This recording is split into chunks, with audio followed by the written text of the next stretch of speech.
welcome back to the channel. Today I'm going to share with you my process for creating this portrait of two children enjoying a summer icy. And I thought it would be helpful for you to see what went into creating this, the behind the scenes, so to speak.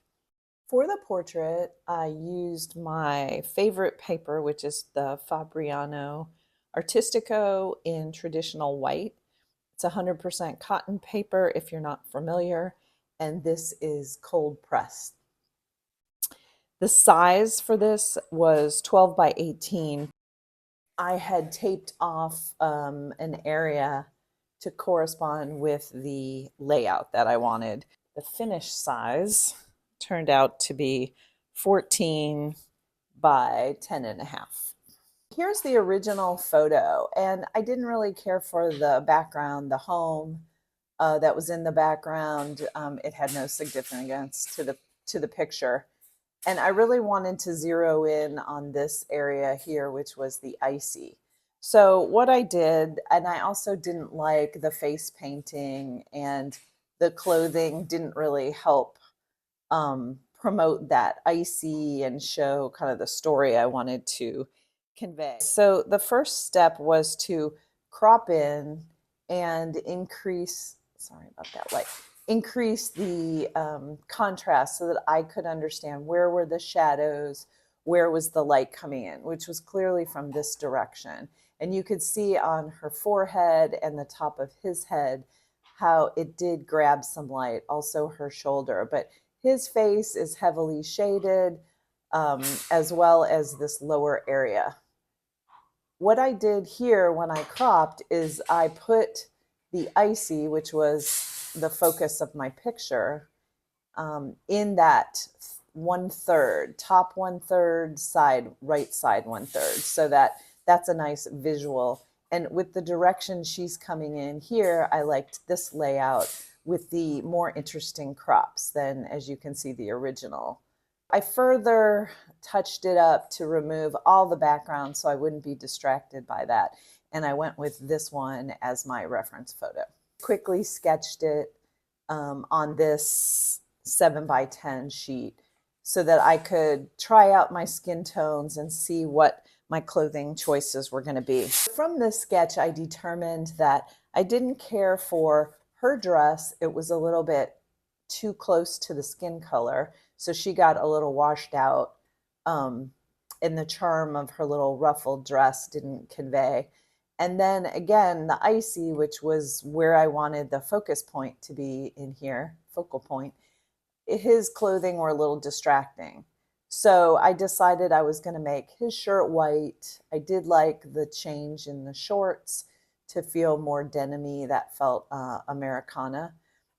Loved her shoes, loved the Crocs on both. And I struggled a little bit with their hair color here, so I did some more practices. I guess prior to doing that, I had done a few drafts here of these color layouts or color tests.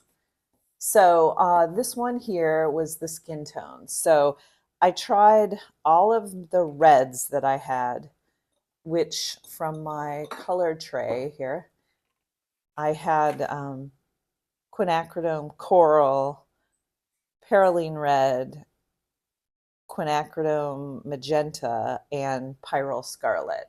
And I went with my Hansa yellow medium, which is just a basic cool yellow. And I said, oh, which one did I like the best? And my choice was the pyrrole scarlet.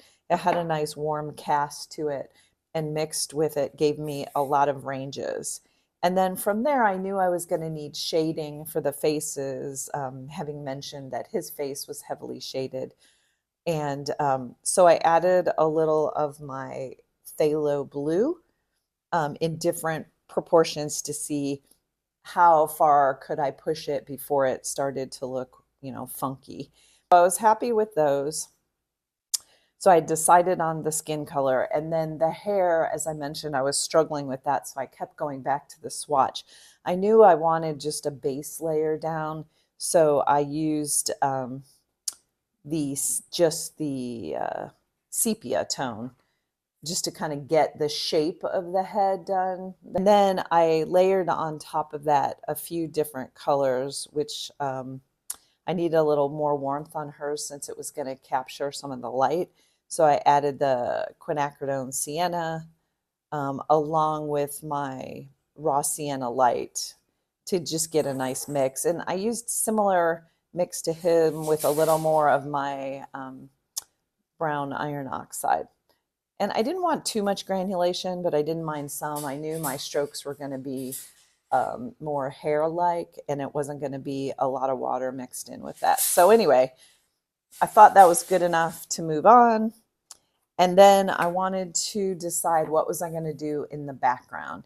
So I didn't want to paint out any kind of full landscape. I thought that would take away from the portraits. So I just wanted to do some splashes. And here I did want a lot of granulation. So I ended up choosing my Cascade Green, which is in the middle here. And I just added a little bit of the French Ultramarine because I knew that would give me the feeling of sky, even though it was abstract, and more granulation. And then these samples show I had added salt. And I didn't get a lot of salt effect. I don't know because they were already granulating, but if I zoom in here, I was really happy kind of with that result. So that's what I landed on. And then the tests here were what was the icy going to be. And I really thought I was going to get a nice effect from the salt to imitate the ice and the icy. But again, I didn't have a lot of control and wasn't sure. So I went with just adding kind of a glaze layer on top of the quinacridone coral. And then my final tests were the clothing. As I mentioned, I wasn't happy with the shirt color. Even though my test looked fine, I liked the color and the palette that I had created here. I didn't go with this green, but I switched her dress because the first choice, the quinacridone coral, which again, I loved this combination of colors to get that summer vibe, but it was too close to the skin. I really hadn't considered that combination, probably because they were on a different card. But anyway, so then I was like, I'm going to go ahead and go with a purple just so that there was that nice contrast between that and the skin. And I landed on the Rose of Ultramarine, but then funny enough, when I went to paint it, I used the Imperial Purple. And actually, this is a purple from Maimeri Blu, a different brand, and I was really not happy with the way it laid down.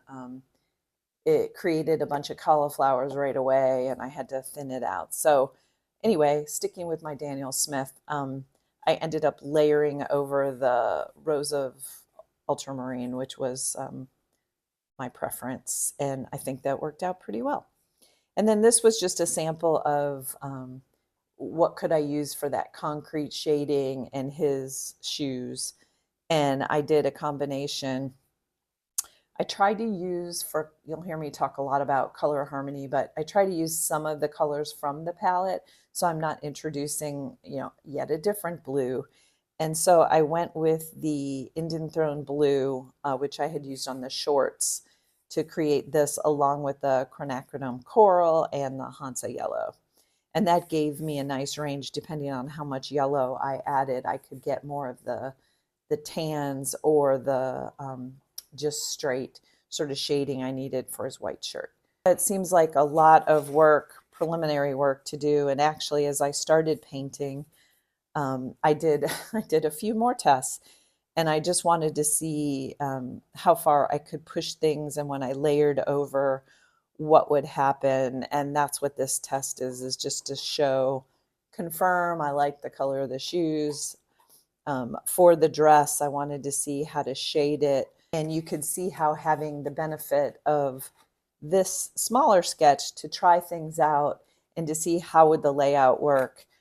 Things that weren't successful, the greens, they were too warm. I wanted it to be cooler, to recede. I mentioned the shirt was taking away from the icy, and I wanted that to be my focus. said, it feels like, oh, that's a lot of work. I just want to get to painting. But it really was worth the time to do that. The sketch itself only took me like 10 minutes. And then I quickly laid on the color just so that I could try some of those tones out. Let me show you the picture again to see how it came out and where I think my successes were, which definitely the um, the shirt color shift. Her dress worked out okay. I did get some nice shading with the combination, the rose of ultramarine glaze over that purple, and I think I think there were a lot of successes. Were there things that I'd like to change? Of course. We're artists and we're never truly happy with everything. But overall, this was one of my first portraits that I'd ever painted. And I think the photo was a great reference because, as you can see, I didn't have to do her face. I really didn't have to worry about his eyes. I could just do the kind of eyelash as he was looking down. So anyway, I was super happy and excited, and I'm going to try some more portraits because I had so much fun doing this one. So I hope you try it out and you take the time to do planning the same way I did.